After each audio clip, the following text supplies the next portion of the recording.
They thought they could starve my soul, but I built a feast from their cruelty. My name is Nora, and if I could whisper to my 9-year-old self, I'd say two things: you're not invisible, and you're not the burden they claim. Back then, I didn't know that. All I knew was the gnawing ache of hunger and the weight of being less. My sister, Elise, was their golden child, her plate piled high with roasted chicken, creamy mashed potatoes swirled into peaks, and glistening strawberry tarts. My dinner? A stale cracker and a scoop of wilted spinach. When I dared ask why, my mother's voice cut sharp: Elise needs the strength. You? You're just Nora. I wanted to believe it was a mistake, that I was misreading the coldness in their eyes. But at 13, the truth shattered me, literally. I'd been hiding in the school library, escaping the suffocating air of home, where every step felt like tiptoeing across a minefield. That night, I walked in and smelled it: grilled pork chops, buttery corn, and warm biscuits. My stomach roared, betraying me. Elise was already at the table, her plate a masterpiece of glazed meat and golden sides. In the kitchen, my meal waited: a single slice of bread, no butter, no hope. Where's the rest? I asked, my voice frayed from exhaustion.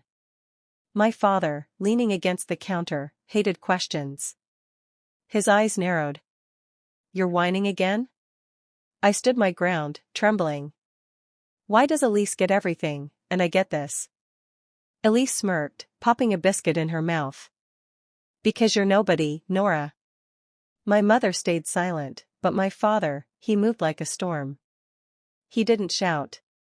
He didn't need to. He grabbed my wrist, pinned it to the counter, and reached for a heavy wrench from the drawer. Elise kept eating. My mother didn't blink. Then, crack star. Pain exploded, white hot, unreal. Another crack. My fingers twisted, swelling, blooming purple under the skin. He leaned close, his breath sour. Question me again, and it's your arm next. The wrench clattered to the floor.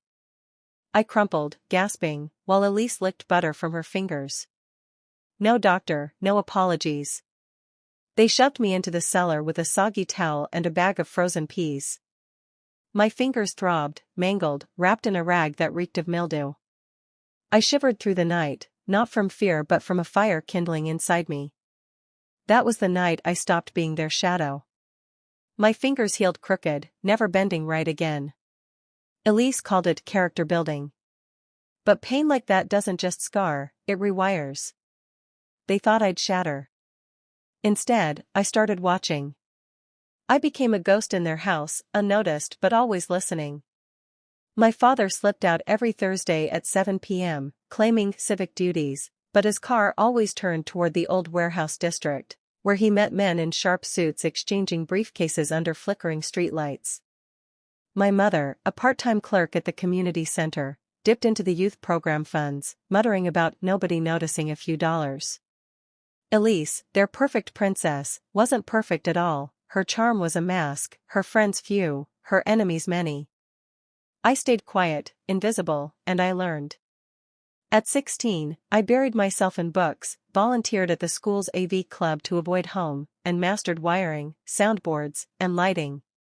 I got a weekend job at a community garden, where I met Ruth, a wiry woman in her 70s who ran the place like a fortress but saw everything with kind, piercing eyes. One day, she noticed my hand shaking as I hauled a compost bin. "What's with your fingers, kid?" she asked softly. I shrugged. Bad luck. She didn't pry, but a week later, she handed me a manila envelope, legal forms, shelter contacts, and a note with 2 safe addresses. "You didn't ask," she said, "but I know a fighter when I see one." I tucked it away, not ready but closer. I stayed 2 more years, enduring the crooked fingers, the locked cellar, the nights I slept with my shoes on. Why? Because I was building something they couldn't see. Ruth got me a gig at a local podcast studio, saying, "She's a wizard with tech." I learned audio engineering, how to amplify truth, how to capture silence. I followed my father once, biking 2 miles to confirm his meetings at the warehouse. I didn't care about his deals, I cared about what he feared: exposure.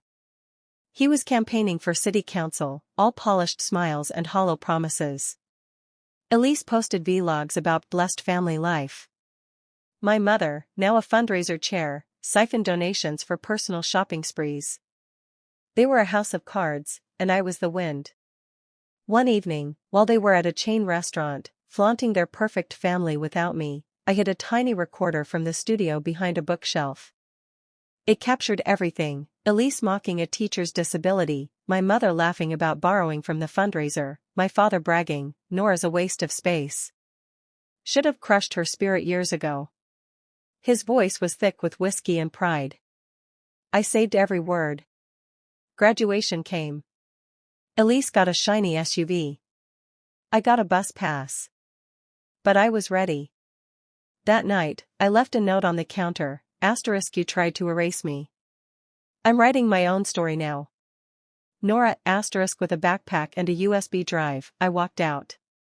Ruth met me at the garden, offering a bunk and a job tending plants. I slept soundly for the first time in years. But I wasn't done. The USB didn't go to the police. I sent 3 packages, one to the school principal with Elise's cruel vlogs, one to the fundraiser committee with my mother's confessions, and one to the city council with my father's venomous words about me. Then, I released a podcast episode, The Unseen Child, my voice steady, telling my story without naming names, just truth, raw and unadorned, layered with soft music from the studio. It spread like wildfire, hitting 15,000 downloads in days. A clip line went viral: "When you break a girl's hand, you teach her to hold her own power." My family unraveled. Elise's vlog channel tanked. My mother was ousted from her role. My father's campaign imploded. They never suspected me, I was just Nora, the nobody. Then came the house. Their lies cost them everything: the mortgage lapsed, the bank foreclosed. I saw the listing: 3-bedroom, needs work, motivated seller. Ruth's friend ran a housing program for survivors. I sent them my podcast. They approved me in days. I bought the house, my house, for a fraction of its worth. On closing day, I walked up as they packed, Elise sobbing, my father raging about conspiracies. I dangled the key. Elise gasped. "What are you doing here?" My father froze. I smiled, cold and sure. "I told you I'd claim what's mine." I shut the door in their faces. That night, I set up a new table, oak and sturdy, bought with my earnings. I invited Ruth, kids from the garden, and the studio crew. Each plate held a perfectly seared pork chop, the meal I was never allowed. As we ate, Ruth asked, "Why come back here?" I grinned. This was their cage. Now it's my castle. In the hallway, I hung a small plaque: Nora Vance, builder of her own life. My crooked fingers traced the scars, not with anger, but with triumph. They thought they'd buried me. Instead, I grew roots in their rubble and claimed the whole damn garden.